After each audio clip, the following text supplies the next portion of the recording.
ఉంది. మాకు కూడా అటువంటి ధన్యతలు మీరు ఇచ్చినందుకై మీకు స్తోత్రాలు చెల్లిస్తున్నాం. ప్రభా, మరొక పర్యాయం మీ వాక్యాన్ని ధ్యానం చేసుకుంటూ ఉండగా మీరే బోధకులుగా ఉండి వారు ప్రతి ఒక్కరిని చిన్నవారు మొదలుకొని పెద్దవారి వరకు మీ వాక్యముల ద్వారా దర్శించారు. మేము వినబోచున్న ఈ సందేశము మా జీవితానికి ఆశీర్వాదకరంగా, విజయకరంగా, అర్థవంతంగా దయతో చేయమని వేడుకుంటూ మీ వాక్యాన్ని గ్రహించే శక్తిని, ప్రభా, మీ వాక్యంతో నింపుకునే హృదయాన్ని, మీ వైపు చూసే కన్నులు, మీ మాటలు వినే చెవులు మాకందరికీ దయచేయమని మా రక్షకుడైన యేసుక్రీస్తు పరిశుద్ధమైన నామములో ప్రార్థన చేస్తున్నాము తండ్రి. ఆమేన్.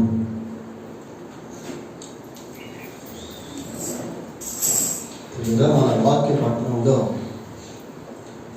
పరలోకపు ప్రార్థన గురించి మనం చదువుకున్నాం. యావత్ క్రైస్తవానికి ఈ పరలోకపు ప్రార్థన అనేటువంటిది సుపరిచితమైనది. దీన్ని ప్రభు యొక్క ప్రార్థన అని పిలుస్తారు, పరలోకపు ప్రార్థన అని కూడా పిలుస్తారు. ఈ ప్రార్థనను కొద్దిమంది సంఘాల్లో చేస్తారు, కొద్దిమంది చేయరు. కొద్దిమంది వ్యక్తిగతంగా చేసేవారు ఉన్నారు, కొద్దిమంది కుటుంబపరంగా చేసేటువంటి వారు కూడా ఉన్నారు. మరి పరలోక ప్రార్థన చేయటం ఎంతవరకు కరెక్ట్, చేయొచ్చా చేయకూడదా? ఈ ప్రార్థన ప్రభు శిష్యులకు నేర్పించాడు కాబట్టి మనకైతే అంత అవసరం లేదు అని చెప్పేటువంటి వాళ్ళు కూడా లేకపోలేదు. ఈ మధ్యకాలంలో ఈ ప్రార్థన గురించి ఒక పుస్తకాన్ని విడుదల చేశారు, పరలోక ప్రార్థన అనే పుస్తకాన్ని. ఆ పుస్తకం ఎలాంటిది అంటే అది కల్ట్ అన్నమాట, అంటే భిన్నమైన బోధ. ఆ పుస్తకాన్ని చదివి పరలోక ప్రార్థన మనం అర్థం చేసుకుంటే అది మనల్ని తప్పుదారులకు నడిపించేటువంటిదిగా ఉంటుంది. కాబట్టి ఈ పరలోకపు ప్రార్థన విషయంలో మనం కూడా ఒక అవగాహన కలిగి ఉండటం అనేది చాలా అవసరం. ఈ ప్రార్థనను మనం తీక్షణంగా పరిశీలిస్తే ఇందులోని ప్రతి పదము, ప్రతి అక్షరము చాలా గొప్ప సందేశాన్ని ఇచ్చేవిగా ఉంటాయి. ఎందుకు అంటే ఈ ప్రార్థన ఎవరు నేర్పించారో? యేసుక్రీస్తు ప్రభువు నేర్పించాడు. ఇలా యేసు ప్రభు ఏదైనా ఒక మాట చెప్పాడు అంటే అది అనాలోచనగా ఉండదు, దాంట్లో ఎంతో భావగర్భితం అనేటువంటిది దాగి ఉంటుంది.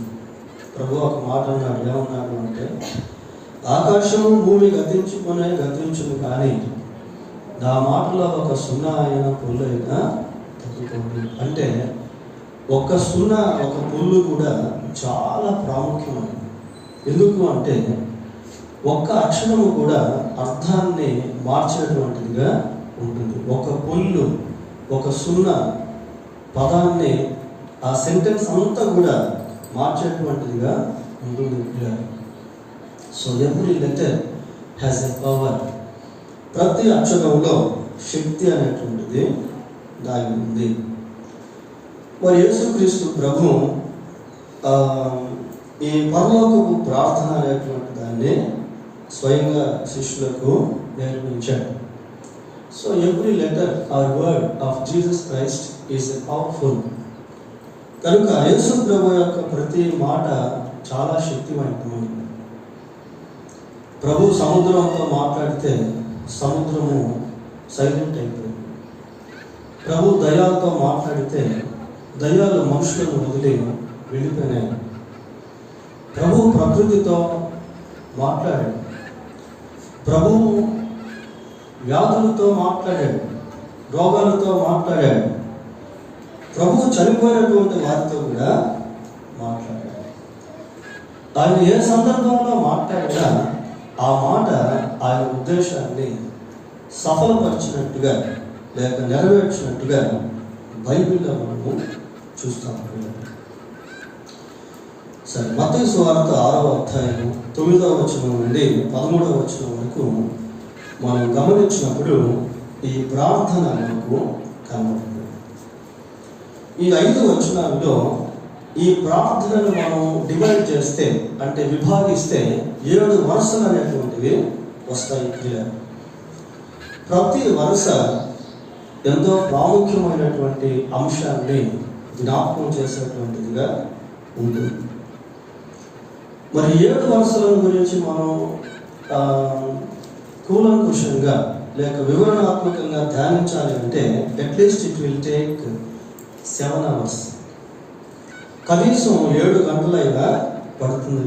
ఒక్కొక్క వరుసను మనం బాగా వివరణాత్మకంగా ధ్యానించగలిగితే కనీసం 1 hour అయినా ఉంటుంది. అయితే మనం అంత ధ్యానం చేయం, కానీ వాటిలో నుండి కొన్ని విషయాలను క్లుప్తంగా ధ్యానం చేద్దాం. పరలోక ప్రార్థనలోకి ప్రవేశిద్దాం.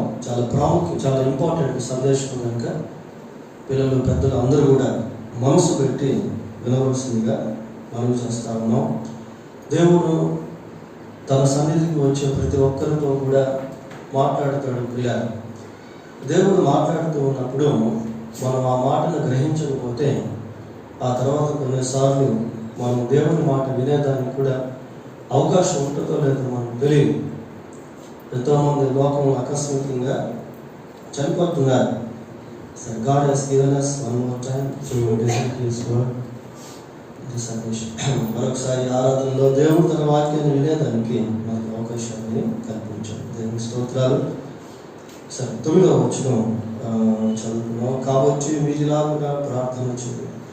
పరలోకమందున్న మా తండ్రి, పరలోకమందున్న మా తండ్రి, పరలోకమందున్న మా తండ్రి అనేటువంటి వరుసలో మనం మొట్టమొదటిగా తీసుకోవాల్సినటువంటి పదం ఏంటి అని అంటే తండ్రి అనేటువంటి పదాన్ని మనం తీసుకోవాలి. తండ్రి అనేటువంటి పదము ఒక రిలేషన్షిప్, ఒక బాంధవ్యాన్ని జ్ఞాపకం చేసేటువంటిదిగా ఉంది. దేవునితో మనకు ఉన్నటువంటి ఆ సంబంధ బాంధవ్యం అనేది చాలా ప్రాముఖ్యం. ఈ తండ్రి అనేటువంటి పదము మరి దేవునితో ఒక రిలేషన్షిప్, బాంధవ్యాన్ని గుర్తు చేసేటువంటిదిగా ఉంది. మరి దేవుడు ఎవరికి తండ్రి అని అంటే ఈ లోకంలో ఉన్నటువంటి మనుషులందరిలో ఉన్నటువంటి ఆత్మలకు దేవుడు తండ్రిగా పరిగణించబడతాడు. శరీరానికి కాదు. శరీర రీతిగా మనం ఆలోచన చేసినప్పుడు మనందరికీ కూడా తండ్రులు అనబడేటువంటి వాళ్ళు ఉంటారు. కానీ మనలో ఉన్నటువంటి ఆత్మల గురించి ఆలోచన చేసినప్పుడు ఈ ఆత్మలందరికీ కలిపి ఒకే తండ్రి ఉంటాడు. మన శరీరము తల్లిదండ్రుల ద్వారా దేవుడు మనకి ఇచ్చాడు. కానీ మనలో ఉన్నటువంటి ఆత్మ తల్లిదండ్రుల ద్వారా రాలేదు. ఆ ఆత్మను దేవుడు పంపించాడు. హెబ్రీలకు రాసిన పత్రిక 12వ అధ్యాయము 9వ వచనాన్ని చదువుకుందాం. చూడండి, ఇక్కడ తండ్రులు అనే ప్లూరల్ మనం చదువుతా ఉన్నాం.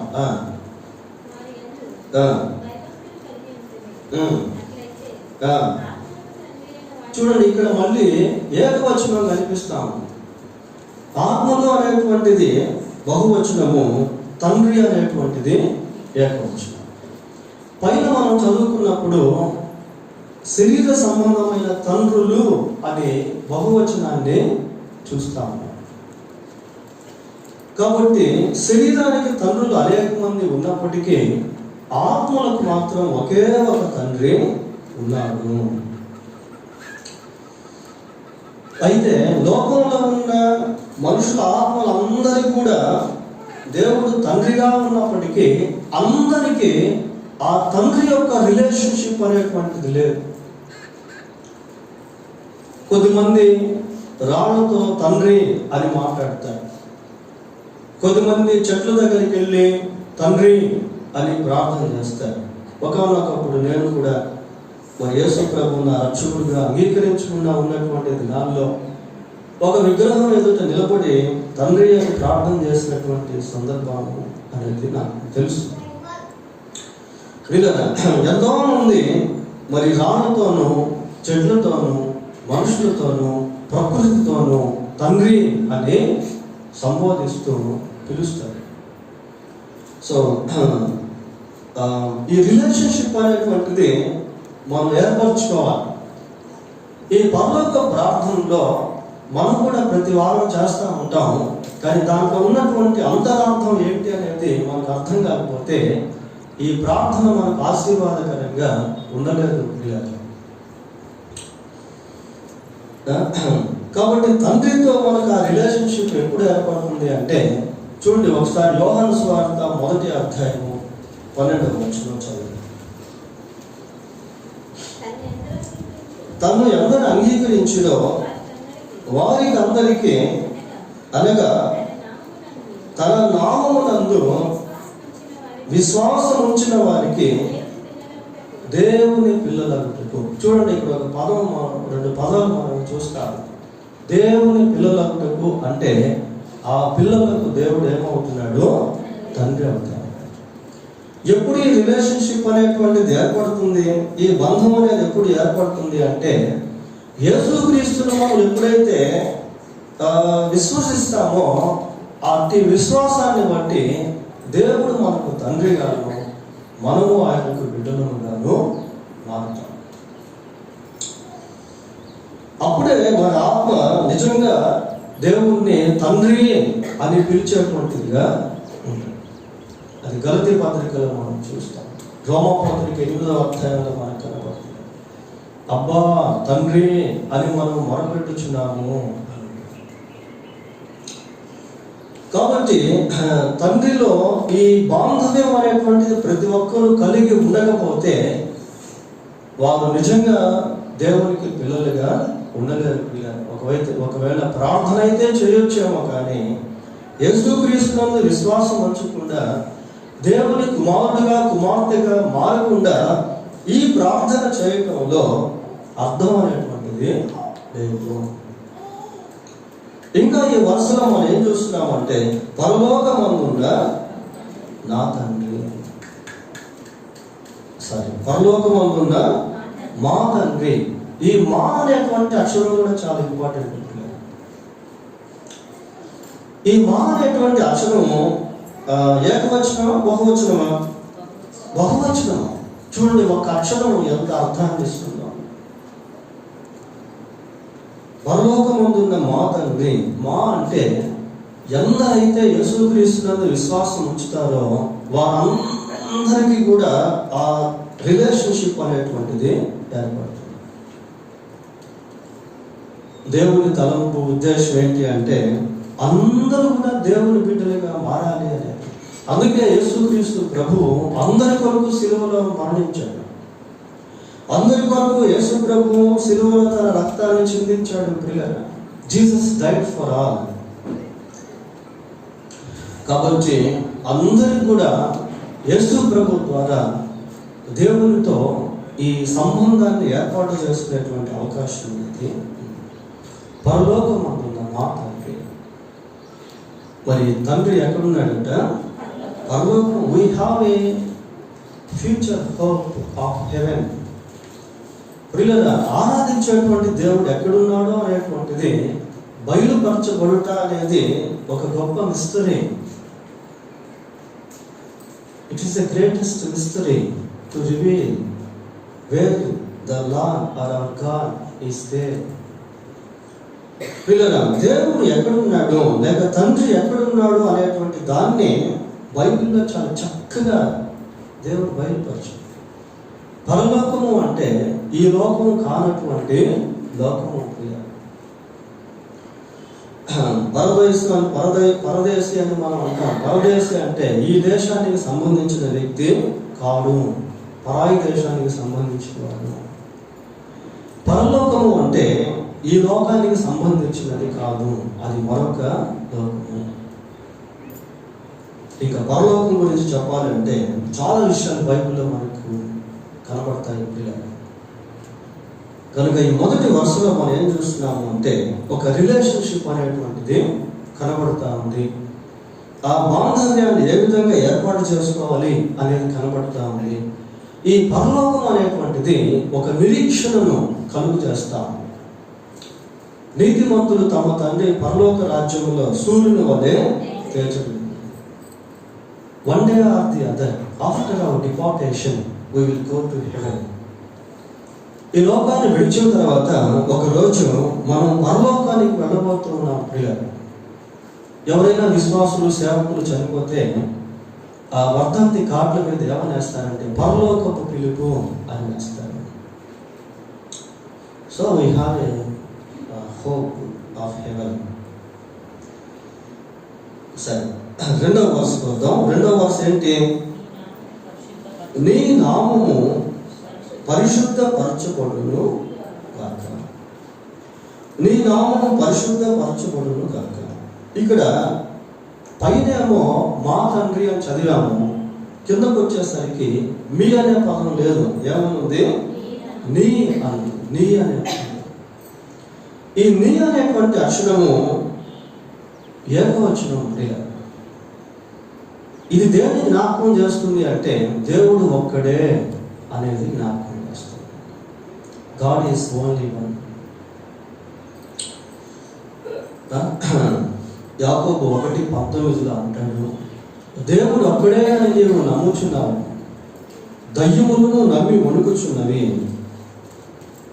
అంటాడు. 2:19 యాకోబు 2:19 అంటాడు, దేవుడు ఒక్కడే అని నీవు నమ్ముచున్నావు, అలాగే నమ్ముట మంచిదే, దయ్యములను నమ్మి వణుకుచున్నావు. So devils also know that there is only one God. కాబట్టి దయ్యాలకు కూడా దేవుడు ఒక్కడే అన్న సత్యము తెలుసుకున్నాడు. నీ నామము పరిశుద్ధపరచబడును గాక. మరి దేవుని యొక్క నామము పరిశుద్ధమైనదా కాదా? ఒకవేళ పరిశుద్ధమైనదే అయితే మళ్ళీ మనం ఆ విధంగా ఎందుకు ప్రార్థన చేయాలి? ఇట్టి ప్రశ్నలు మనకి చాలా అవసరం ఉంటుంది. Is God's name holy? దేవుని నామం పరిశుద్ధమైనదా? బైబిల్లో దేవుని గురించి మనం చూస్తాం, పరిశుద్ధుడు పరిశుద్ధుడు పరిశుద్ధుడు.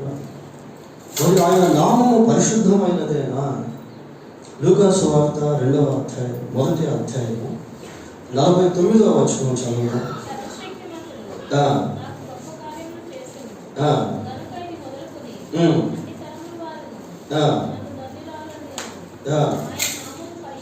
ఆయన నామము పరిశుద్ధము. ప్రియుల, దేవుని యొక్క నామము పరిశుద్ధమైనటువంటిది. దేవుని నామం పరిశుద్ధముగా ఉన్నప్పుడు మళ్ళీ మనం ఎందుకు నీ నామము పరిశుద్ధపరచబడును కాక అని ప్రార్థన చేయాలి? ఈ ప్రశ్న ప్రతి విశ్వాసి వేసుకోవాల్సినటువంటిది. ప్రియుల, కేవలం పరలోక ప్రార్థన చేస్తే కాదు, ఆ ప్రార్థనలో ఏముంది అనేటువంటిది మనకు అర్థం కావాలి. దినవృత్తాంతంలో 2వ గ్రంథం 7వ అధ్యాయము 14వ వచనం ఒకసారి చూడండి. నా పేరు పెట్టబడిన నా జనులు. ఇక్కడ ఒక రిలేషన్ మనం చూస్తాం. ఇందాక మొదటి వరుసలో తండ్రి పిల్లలకు మధ్య ఉన్నటువంటి సంబంధాన్ని చూసాం. ఇక్కడ దేవుని నామమునకు ఆయన ప్రజలకు మధ్య ఉన్నటువంటి సంబంధాన్ని చూస్తాం. నా పేరు పెట్టబడిన నా జనులు, నా పేరు పెట్టబడిన నా జనులు అని దేవుడు అంటున్నాడు. అంటే దేవుని యొక్క ప్రజలకు లేక యేసుక్రీస్తునందు విశ్వాసం ఉంచినటువంటి వారికి ఎవరి పేరు ఉంది? దేవుని పేరు. దేవుని పేరుతో మనం పిలువబడుతూ ఉన్నాము. ప్రియ, ఆయన పేరు పరిశుద్ధమైనటువంటిది. ఆయన పేరులో పరిశుద్ధత అనేటువంటిది. ఇక న్యూ టెస్టమెంట్కి వచ్చేసరికి అపోస్తుల కార్యం 11:26లో అంతియొక్కయలో మొట్టమొదటిగా శిష్యులు క్రైస్తవులు అనబడిరి అనే పదము చూస్తాం. క్రైస్తవులు అనబడిరి, క్రైస్తవులు అనబడి. Christianity is not a religious name, but God's name. Hidden in that name. క్రైస్తవ్యము అనేటువంటిది అది మత సంబంధమైనటువంటి పేరు కాదు ప్రియులారా. ఆ పేరులో క్రీస్తు ఇమిడి ఉన్నాడు. క్రైస్తవుడిగా క్రైస్తవురాలుగా నీవు పిలువబడుతున్నావు అంటే ఆ పేరులో క్రీస్తు ఉన్నాడు అని అర్థం. యేసుక్రీస్తునందు విశ్వాసం ఉంచినటువంటి వారికి క్రైస్తవులు అనే పేరు కలుగుతా ఉంది.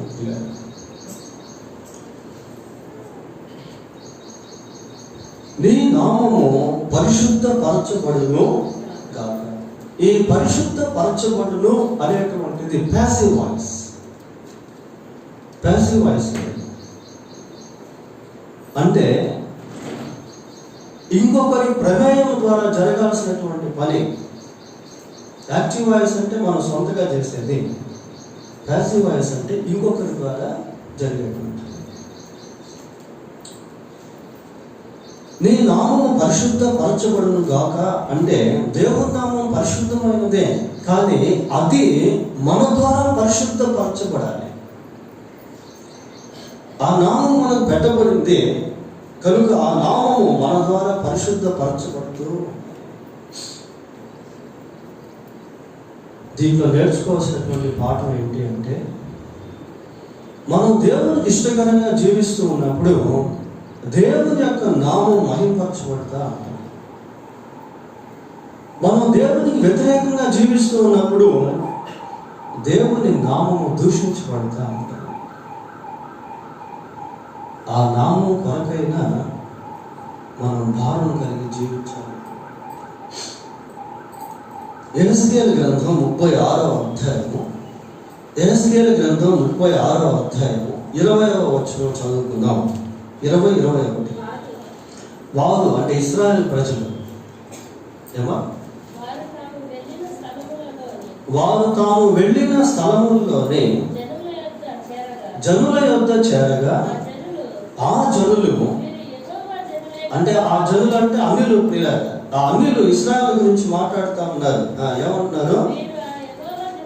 వీరు యెహోవా జనులే కదా,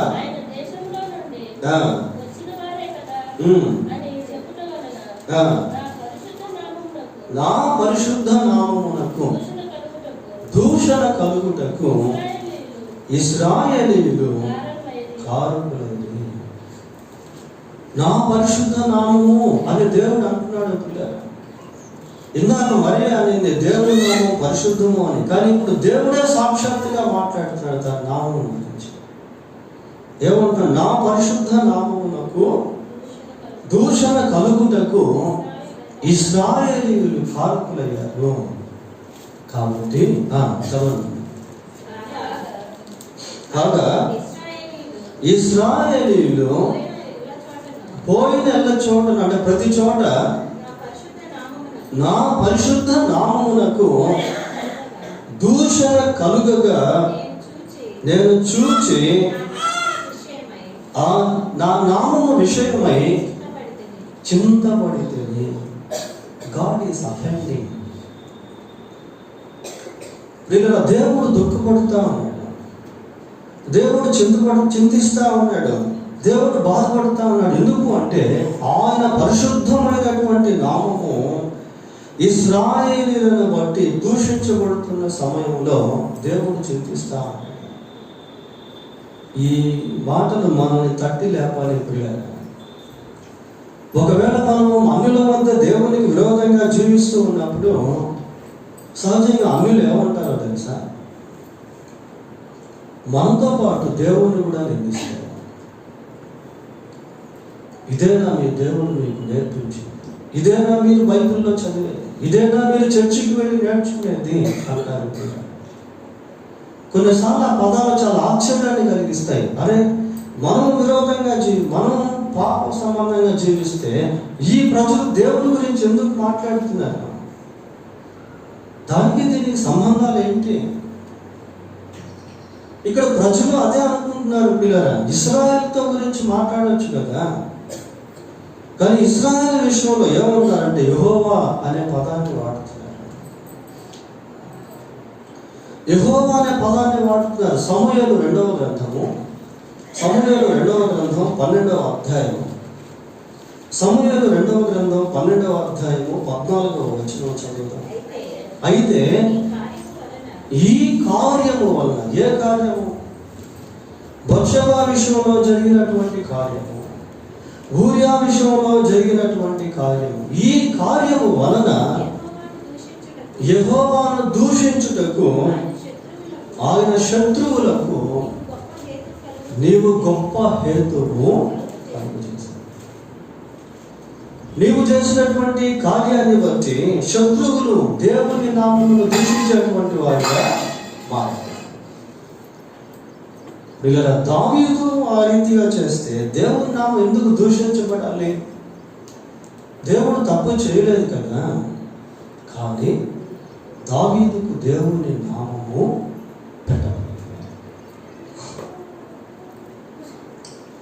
పెట్టబడింది ప్రియులారా.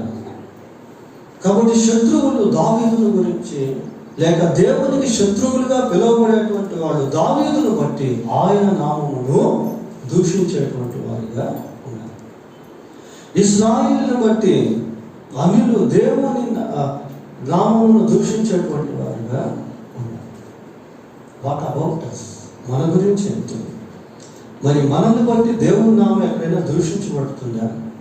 మనం నివసిస్తున్నటువంటి స్థలాల్లో, మనం పనిచేస్తున్నటువంటి స్థలాల్లో, మనం చదువుకుంటున్నటువంటి స్థలాల్లో, మన ఇరుగు పొరుగు వారు, మన స్నేహితులు, మన బంధువులు, ఈవెన్ మన కుటుంబ సభ్యులే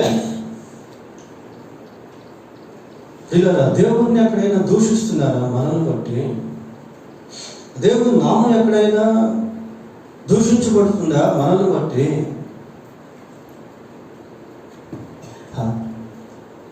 ఒకసారి మనల్ని మనం పరీక్షించుకోవాలి.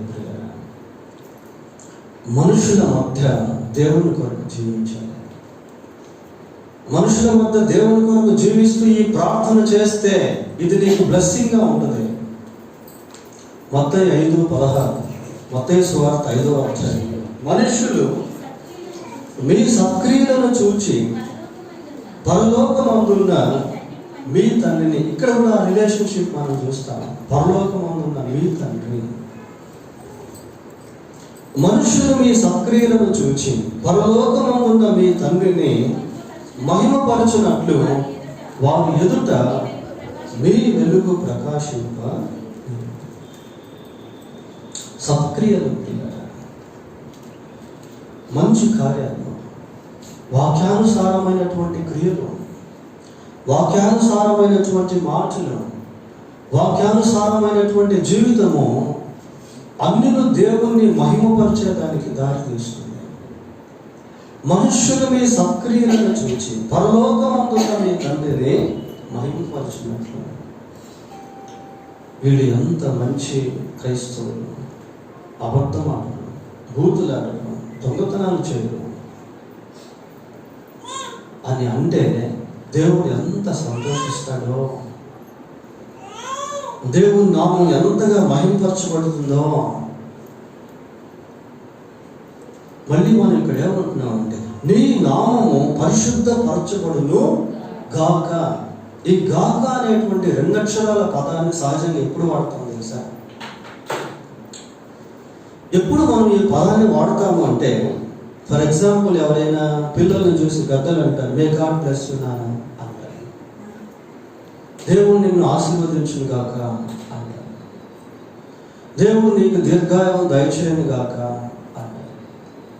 అంటే గాక అనేటువంటి 2 అక్షరాలు మనం కోరుకుంటున్నటువంటి భావన. ప్రియ, ఈ బిడ్డ ఆశీర్వదించబడాలి, ఈ బిడ్డ దీర్ఘకాలం జీవించబడాలి.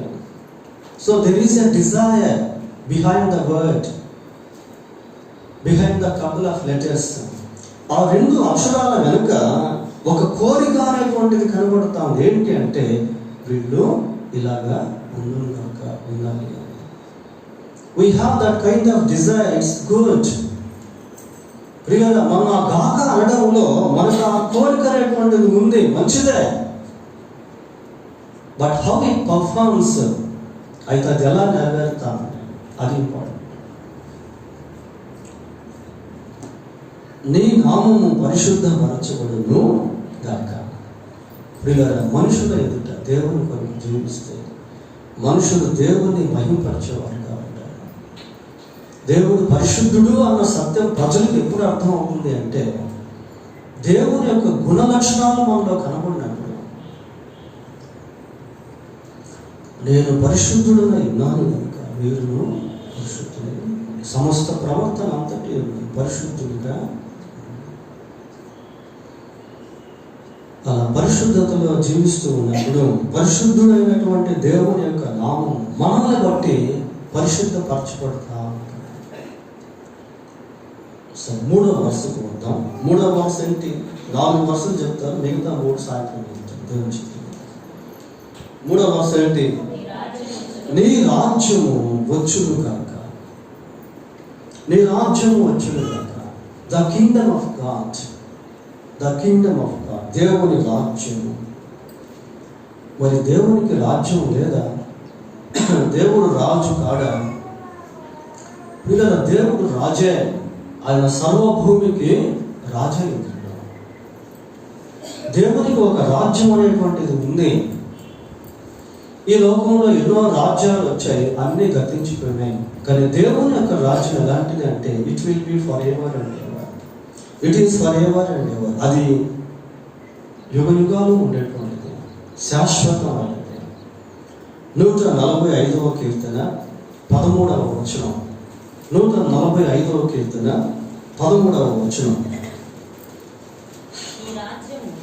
నీ రాజ్యము శాశ్వత రాజ్యం, నీ రాజ్య పరిపాలన తరతరములు నిలిచు. నీ రాజ్యము శాశ్వత రాజ్యము. ప్రియుల, దేవుని యొక్క రాజ్యము శాశ్వత రాజ్యం, తరతరాలు నిలిచేటువంటి రాజ్యం, యుగ యుగాలలో ఉండేటువంటి రాజ్యం, అంతము లేనటువంటి రాజ్యం. నీ రాజ్యము వచ్చును గాక అని ప్రార్థన చేయండి అన్నారు దేవుడు. నీ రాజ్యము వచ్చును గాక. ఒకసారి యేసు ప్రభు శరీరధారిగా ఉన్నటువంటి దినాల్లో దేవుని రాజ్యమును దూచినటువంటి చర్చ జరిగింది. చూడండి, లూకాసు వార్త 17వ అధ్యాయము, లూకాసు వార్త 17వ అధ్యాయము 20వ వచనం చదువుతుంది. దేవుని రాజ్యము ఎప్పుడు వచ్చునని పరిసయ్యులు ఆయనను అడుగుతా ఉన్నారు. దేవుని రాజ్యం ఎప్పుడు వస్తుంది? ఆయన అన్నాడు, ఆయన దేవుని రాజ్యము ప్రత్యక్షంగా రాదు. ఎందుకనగా ఇదిగో దేవుని రాజ్యము మీ మధ్యనే ఉన్నది కనుక ఇదిగో ఇక్కడనని అదిగో అక్కడనని చెప్ప వీలు పడదు. దేవుని రాజ్యము మీ మధ్యనే ఉన్నది అని ప్రభువు అంటున్నాడు. Jesus has come to the world to establish his kingdom on the earth. ప్రియమైన యేసుక్రీస్తు ప్రభు తన రాజ్యాన్ని భూమి మీద స్థాపించడానికి ఈ లోకానికి వచ్చాడు. ఈ రాజ్యం ఎవరు అంటే ప్రజలు. దేశం అంటే మట్టి కాదు, దేశం అంటే మనుషులు అంటారు.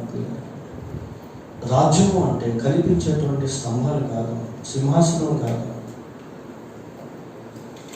నీ రాజ్యము వచ్చును గాక అని చదువుతా ఉన్నాం. యేసు ప్రభు ఎప్పుడైతే సిలువలో మరణించాడో అప్పటి నుండి దేవుని రాజ్య స్థాపన అనేటువంటిది ప్రారంభమైంది. అప్పటి నుండి ఎవరైతే యేసు ప్రభువు నమ్ముకుంటున్నారో వారందరూ కూడా దేవుని రాజ్యముగా పిలువబడుతున్నారు. యేసు దేవుని రాజ్యముతో వచ్చినప్పుడు నన్ను జ్ఞాపకం చేసుకో. దేవుని యొక్క రాజ్యం భూమి మీద ఎస్టాబ్లిష్ అవుతా ఉంటాయి. ఈరోజు ప్రపంచంలో 200 కోట్లకు పైగా యేసు ప్రభునందు విశ్వాసం వచ్చినటువంటి వారు ఉన్నారు.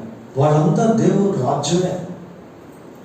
ఇంకా చెప్పాలి అంటే ఇక్కడ మనం ప్రభువునందు విశ్వాసం వచ్చినటువంటి వారమైన మనము కూడా దేవుని రాజ్యమే.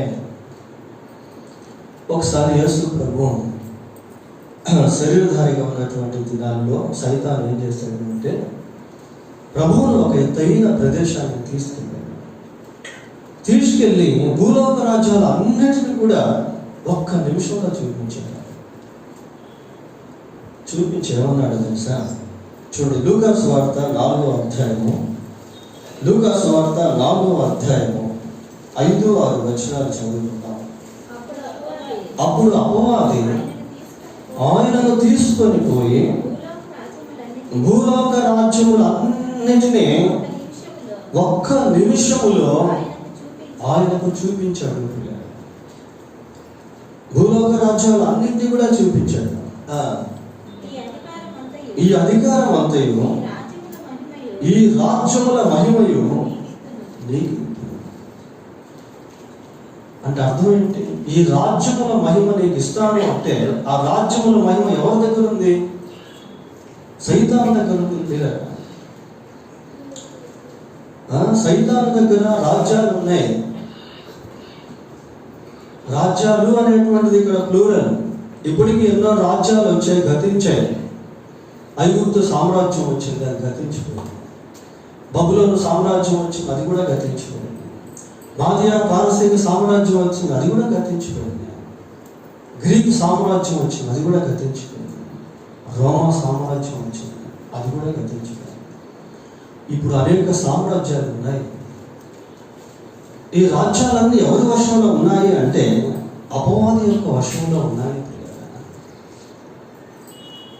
నీ రాజ్యము వచ్చును గాక. దేవుని యొక్క రాజ్యము భూమి మీదకు రాబోతుంది. ఏమంటారు అంటే 1000 సంవత్సరాల Kingdom of God, 1000 years Kingdom of God. దేవుని 1000 సంవత్సరాల రాజ్యము అంటారు. యేసు ప్రభు ఇదే భూమి పైన తన రాజ్యాన్ని స్థాపించి 1000 సంవత్సరాలు ఈ భూమి మీద ఆయన పరిపాలన చేయబోతూ ఉన్నాడు. 1000 years అడ్మినిస్ట్రేషన్ ఆఫ్ క్రైస్ట్. యేసుక్రీస్తు 1000 సంవత్సరాల పరిపాలన అనేటువంటిది ఒక సబ్జెక్ట్. అది చాలా అద్భుతమైనటువంటి సబ్జెక్ట్ అది. సరే, ఇక్కడ మరి ఈ రాజ్యము వచ్చును గాక అంటే దేవుని యొక్క రాజ్యము భూమి మీదకు రాబోతూ ఉంది. యేసు ప్రభు ఈ భూమి మీద 1000 సంవత్సరాలు పరిపాలించబోతూ ఉన్నాడు.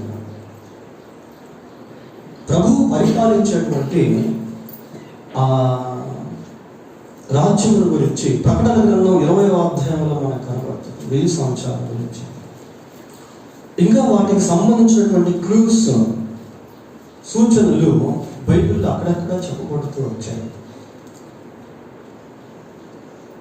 ప్రభు ఈ భూలోకాన్ని పరిపాలించేటువంటి సమయంలో ఇప్పటికీ అప్పటికి చాలా వ్యత్యాసం ఉంటుంది. Quite opposite. ఇప్పుడు సైతాను ఉన్నాడు, ఆ 1000 సంవత్సరాల పరిపాలనలో సైతాను ఉండడు. ఇప్పుడు ఎక్కడ చూసినా లోకంలో నెమ్మది లేదు, కానీ ఆ 1000 సంవత్సరాల పరిపాలనలో ఎక్కడ చూసినా నెమ్మది ఉంటుంది. పేపర్ తెలిస్తే, న్యూస్ చూస్తే ఆత్మహత్యలు, హత్యలు, దొంగతనాలు, మోసాలు, దౌర్జన్యాలు, మరొక పక్క భూకంపాలు, కరువులు. కానీ 1000 సంవత్సరాల పరిపాలన ఎలా ఉంటుంది అంటే ఎక్కడ కూడా కరువులు అనేటువంటి. మన దగ్గర భూమి మీద అనేటువంటి పత్రిక ఉంది. ఆ పత్రికలో సువర్ణ రాజ్యము అనేటువంటి ఒక భాగం పెట్టాము. చదవండి, దాంట్లో ఉంటే దీనికి సంబంధించిన విషయాలు. ఒక బిట్టు మనం చూద్దాం. బైబిల్లో యెషయా గ్రంథం 35వ అధ్యాయము. చాలా ఉన్నాయి కానీ అన్ని మనం చూద్దాం. యెషయా గ్రంథం 35వ అధ్యాయం మొదటి 2 వచనాలు చదవండి. అరణ్యమును ఎండిన భూమియు సంతోషించును. అరణ్యం సంతోషిస్తుంది, ఎండిన భూమి సంతోషిస్తుంది, అడవి ఉల్లసించి కస్తూరి పుష్పము అనే పూయును అది బహుగా పూయించును, ఉల్లసించును. ప్రకృతిని గురించి మాట్లాడుతున్నాను. యేసు ప్రభు ఈ 1000 సంవత్సరాల భూమి మీద పరిపాలించేటువంటి ఆ దినాల్లో ప్రకృతిలో చాలా ప్రశాంతత అనేటువంటిది ఉంటుంది. ప్రకృతిలో సమృద్ధి అనేటువంటిది ఉంటుంది. ప్రకృతిలో అన్ని సామరస్యంగా బ్రతుకుతాయి. అది ఎంతో శ్రేష్టమైనటువంటి రాజ్యము. పిల్లలు, అడవిని గురించి మనం చదువుకుంటాము. అడవికి వెళ్తే అడవిలో ఎంతో జీవహింస అనేటువంటిది ఉంటుంది. సింహములు వచ్చి మేకల్ని తినేయటం, గొర్రెల్ని తినేయటం, మనుషులు వెళ్తే మనుషుల్ని చంపి తినేయటం, వైల్డ్ యానిమల్స్, క్రూర జంతువులు ఉపయోగాల. కానీ 1000 సంవత్సరాల పరిపాలనలో అలా జీవహింస అనేటువంటిది 1000 సంవత్సరాల పరిపాలనలో ఎక్కడ కూడా కనిపిస్తాం.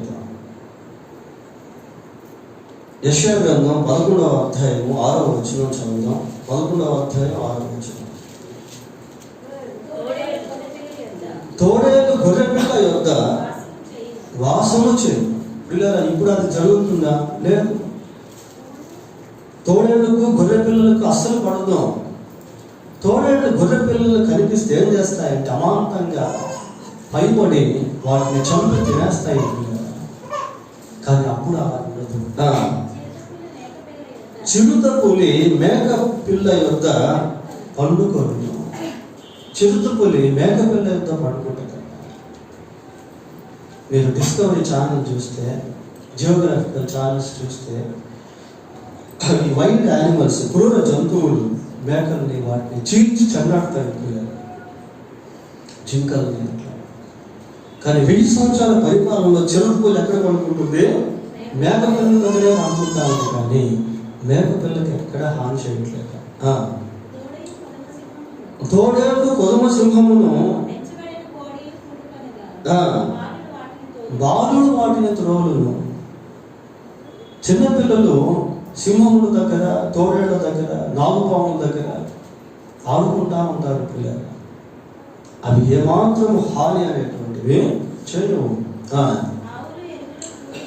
ఆవులు ఎలుగుబంట్లు క్వైట్ ఆపోజిట్, ఒకదానికొకటి పడదు. కానీ 1000 సంవత్సరాల పరిపాలనలో ఆవులు ఎలుగుబంట్లు కలిసి గడ్డి వేసేటువంటివిగా ఉంటాయి. ఎద్దు వేయినట్లు సింహము గడ్డి వేయును. ఇలా చూడండి, సింహం గడ్డి వేస్తుందట. సింహంకి చాలా రోషం ఎక్కువ ఉంటుంది. ఒకవేళ ఆకలితో చచ్చిపోయేదానికే ఇష్టపడుతుంది, కానీ గడ్డి మాత్రం తినకపోయారు. ఇప్పుడు ప్రజెంట్ అయితే ఇప్పుడున్నటువంటి సింహములు అవి క్రూర జంతువులు, అవి మాంసాహారులు. వాటికి ఆకలేసి అనుకోండి, ఖచ్చితంగా ఏ మేకనో ఏ జింకనో దొరకాలి, గడ్డి మాత్రం వేయదు అది. కానీ అప్పుడు సింహం ఎలా ఉంటుందట? గడ్డి వేసేదిగా ఉంటుంది.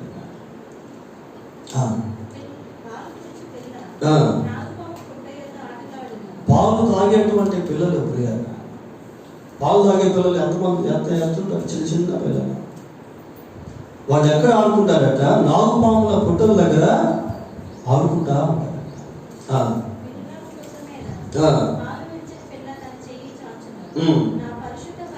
చూడండి ఎట్లుందో. నా పరిశుద్ధ పర్వతము అందంతటను ఏ మృగమును హాని చేయదు, నాశనము. నా పరిశుద్ధ పర్వతం అందంతటా అంటే దేవుని రాజ్యం అంతటిలో కూడా, దేవుని రాజ్యంలో ఎక్కడ కూడా హింస అనేటువంటిది ఉండదు పిల్లరా. జీవహింస అనేటువంటిది ఉండదు. చదవండి. లోకము యెహోవాను గూర్చిన జ్ఞానముతో నిండినను ఆ దినమున ప్రజలకు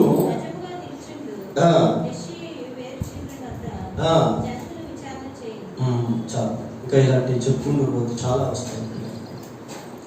లోకమంతా కూడా దేవుని జ్ఞానంతో నింపుకోవడం, సముద్రం జలములతో నింపుకోడినట్లుగా లోకము దేవుని యొక్క జ్ఞానంతో నింపుకోవడం.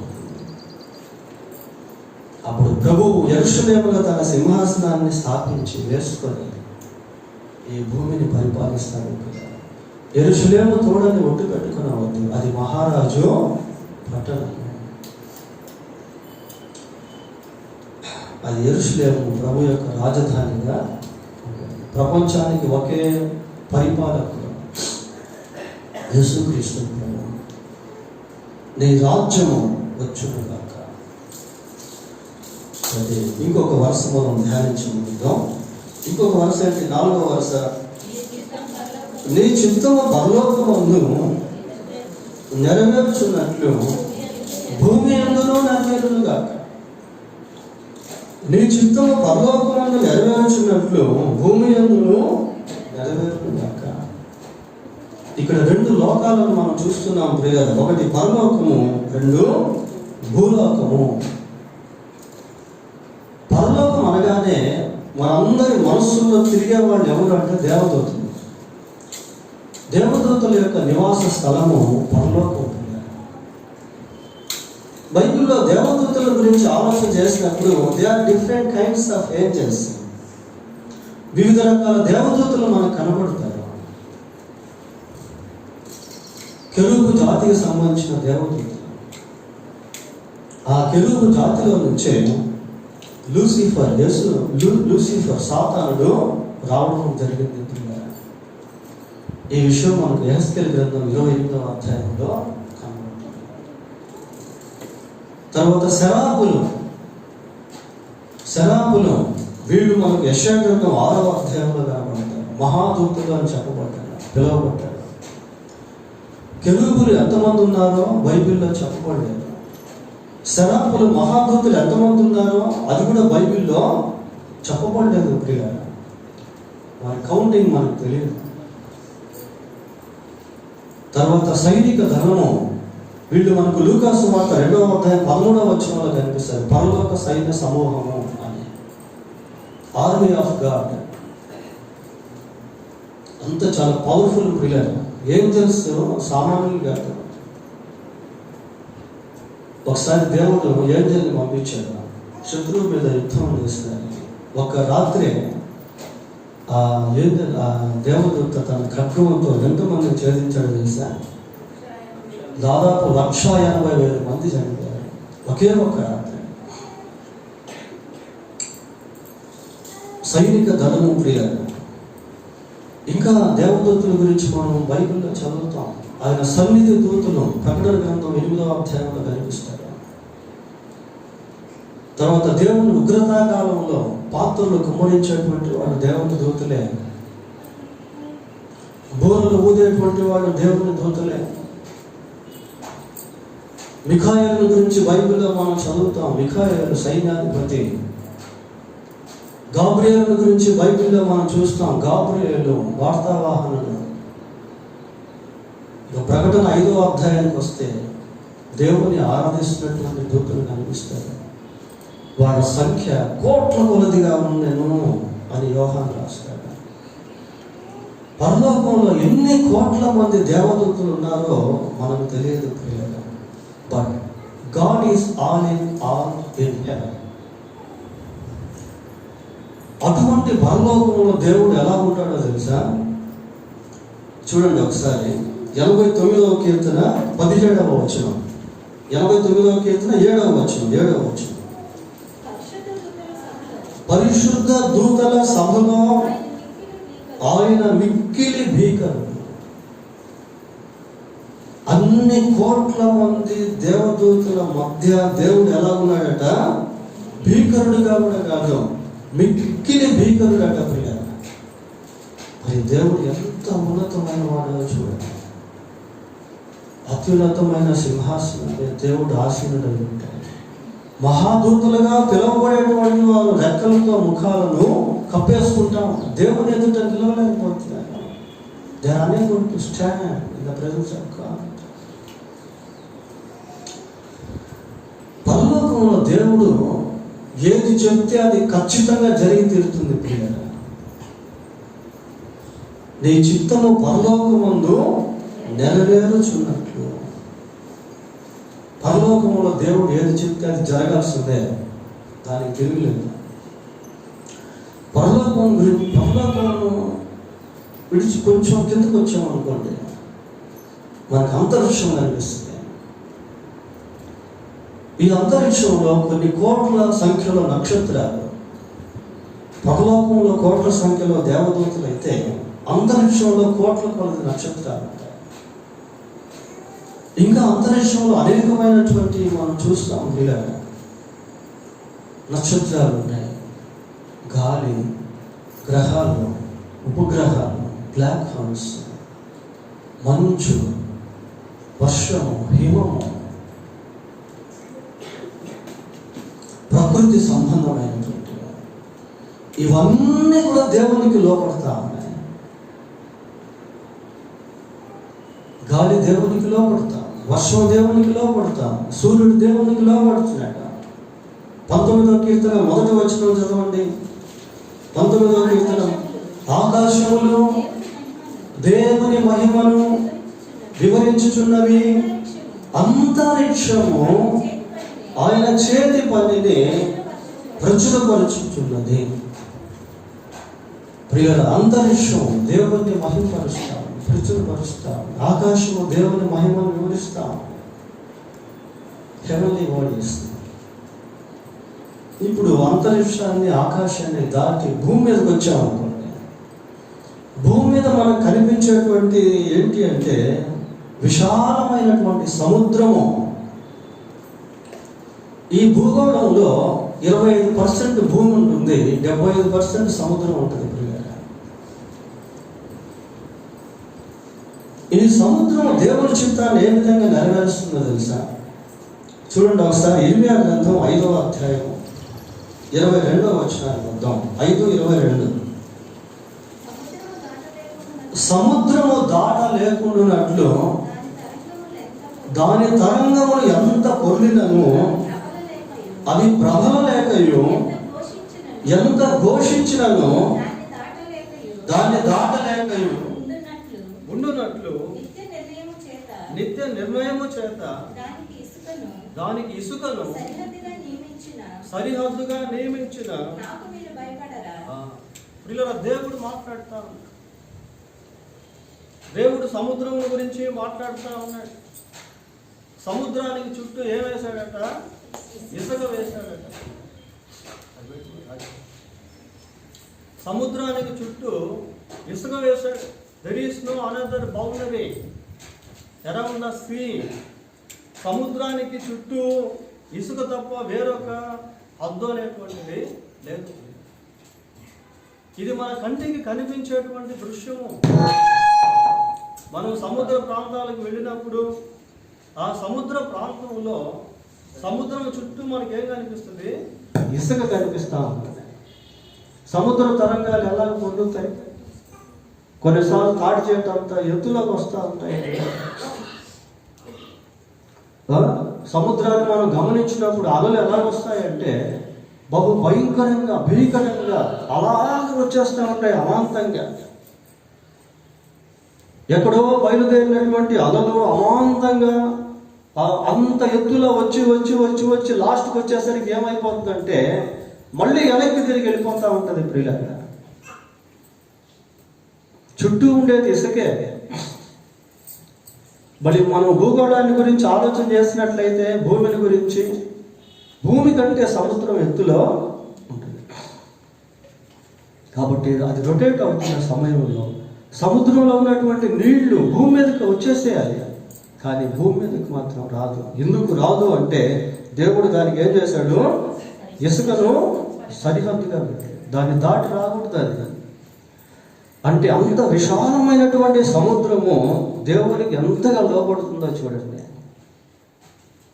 నీ చిత్తము పరలోకమందు నెరవేర్చినట్లు భూమి మీద నెరవేరును గాక. ఇక భూమి మీద మనతో పాటు సహజీవనం చేసేటువంటి అనేక జంతువులు ఉన్నాయి, పక్షులు ఉన్నాయి, పురుగులు ఉన్నాయి, పశువులు ఉన్నాయి. ఇవన్నీ లివింగ్ బీయింగ్స్, పిల్లగా ప్రాణం కలిగినటువంటి జంతువులు. ఇవి కూడా దేవునికి లోబడతాయి. ఇవి కూడా దేవునికి లోబడతాయి. చూడండి, యోనా గ్రంథం 2వ అధ్యాయం 10వ వచనం చదవండి. 2:10. అందులో యెహోవా మత్స్యమునకు ఆజ్ఞ ఇయ్యగా అది యోనాను నేల మీద కక్కివేస్తుంది. దీని గురించి చెప్పాలి అంటే చాలా టైం పడుతుంది ప్రియులారా. అంతవరకు 3 రోజులు రాత్రి మగళ్ళు యోనా తిమింగల గర్భములో ఉన్నాడు అంటే ఆ చేప ఎంతగా సాక్రిఫైస్ అయిందో అనేది చెప్పాలంటే చాలా చాలా టైం పడుతుంది. దేవుడు మత్స్యమునకు ఆజ్ఞ ఇచ్చినప్పుడు మళ్ళీ అది యోనాను నేల మీద కక్కివేసింది. తిమింగళము ప్రియులారా, ఇక్కడ మత్స్యము అని చూస్తున్నాము, సువార్తల్లో దాని గురించి తిమింగళము అని చెప్పబడింది. చేపలు దేవునికి లోబడుతూ ఉన్నాయి. రాజుల మొదటి గ్రంథము 17వ అధ్యాయము 4వ వచనం చూడండి.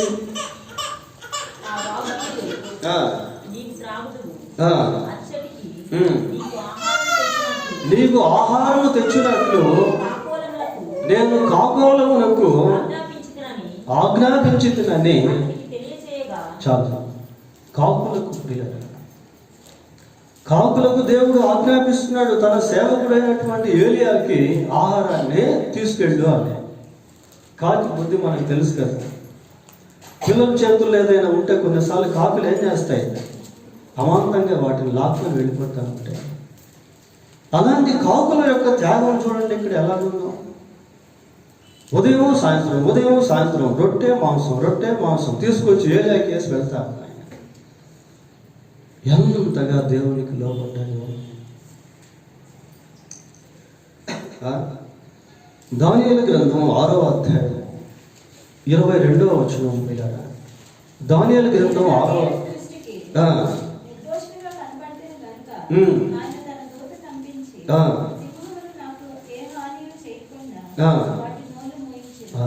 వాటికి ఆజ్ఞాపించాడు దేవుడు. సింహములకు దేవుడు ఆజ్ఞ ఇచ్చాడు దానియేలు ఏం చేయకూడదు అని. సింహములకి ఆ టైం ఎలాగుందో తెలుసా, భయంకరమైన ఆకలితో ఉన్నాయి. కింద వచ్చిన మనం చూస్తాం, పైనుంచి మనుషులు పడేటప్పుడు కిందకు పడకముందే వాళ్ళని ఏం చేసేవి, ముక్కలు చేసి ఎముకలతో సహా కొరికి తినేసాయట పిల్లలు. అటువంటి సింహములు దానియేలు మాత్రం ఏమీ చేయట్లేదు. కారణం ఏమిటి అంటే సింహములు దేవునికి లోబడుతా ఉన్నాయి. యోనా గ్రంథం 4వ అధ్యాయం 7వ వచనం. దేవుడు ఒక పురుగును ఏర్పాటు చేయగా చాలు. పురుగు దేవునికి లోబడుతూ ఉంది ప్రియులారా. పురుగు ఎంత ఆశ్చర్యం అండి. పురుగులు దేవునికి లోబడుతూ ఉన్నాయి. ఐగుప్తు దేశంలో తెగుళ్ళు పంపించేటువంటి సమయంలో మిడతలు దేవునికి లోబడ్డాయి, కప్పలు దేవునికి లోబడ్డాయి, పేళ్ళు దేవునికి లోబడ్డాయి. జంతువులు, పక్షులు, చేపలు, పురుగులు అన్నీ కూడా దేవునికి లోబడుతూ ఉన్నాయి, దేవుని చిత్తాన్ని జరిగిస్తూ ఉన్నాయి.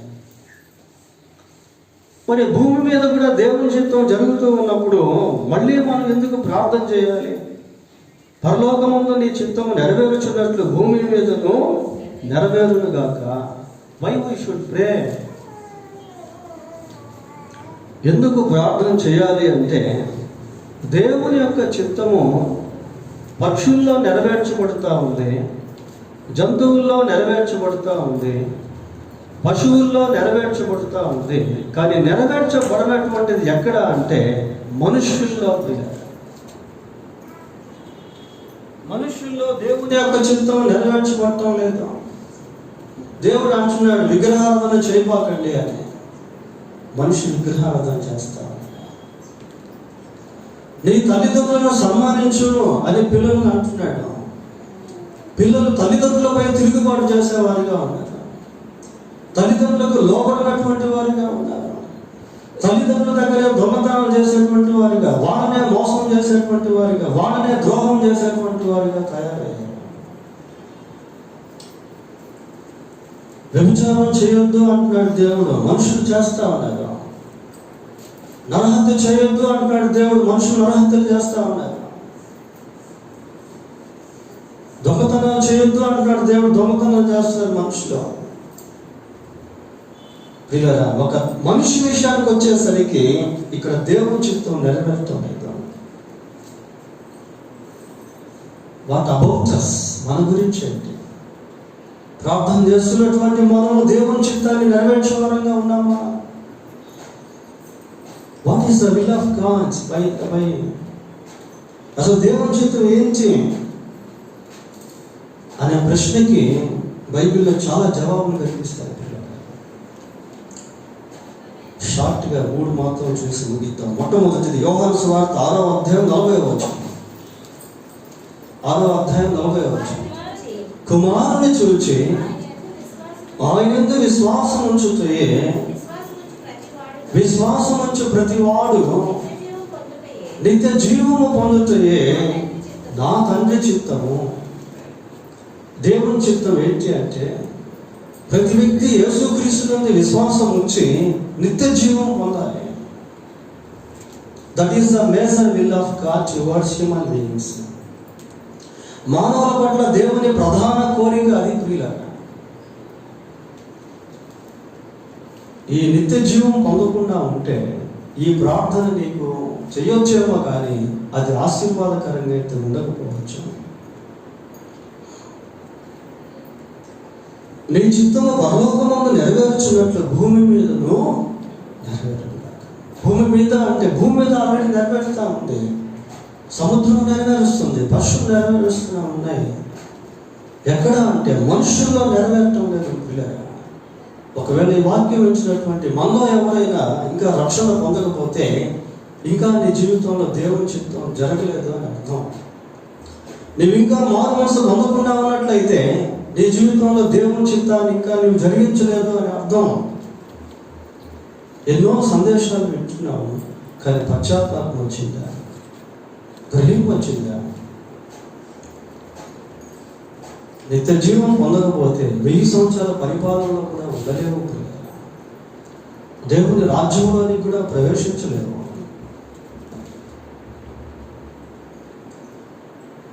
ఇంకా ఏంటి దేవుని చిత్తం? దశలోనికి రాసిన మొదటి పత్రిక 4వ అధ్యాయం. దశలోనికి రాసిన మొదటి పత్రిక 4వ అధ్యాయం 3వ వచనం. మీరు పరిశుద్ధులు అవుతాయే అనగా మీరు జారత్వములకు దూరముగా ఉండుటయే దేవుని చిత్తము. పిల్లల, ఎంత చక్కగా దేవుడు తన చిత్తాన్ని మానవునికి బయలుపరిచాడో చూడండి. 3వదిగా అదే 4వ వచనం చదవండి.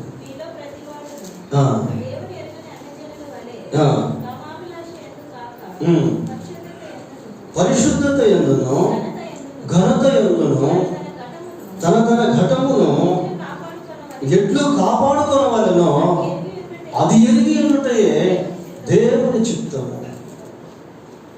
పరిశుద్ధత యందును ఘనత యందును తన ఘటమును లేక శరీరము ఎట్లు కాపాడుకొనవలెనో అది ఎరిగి ఉండుటయే దేవుని చిత్తం.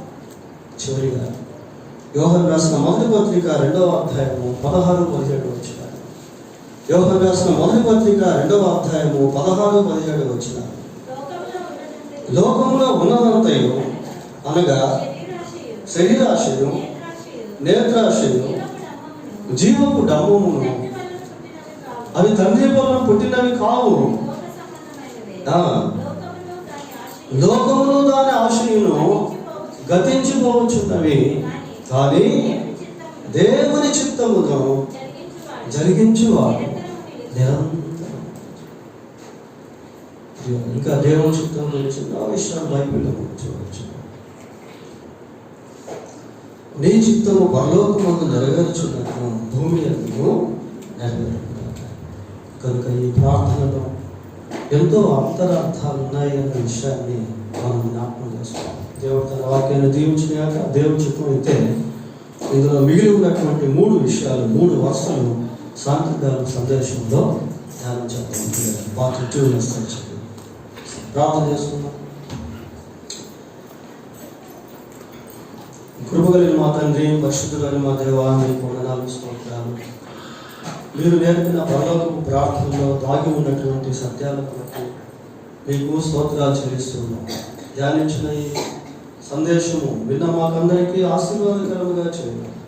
మా ప్రభు అయిన యేసుక్రీస్తు నామములో ప్రార్థన చేస్తున్నాము తండ్రి. ఆమేన్.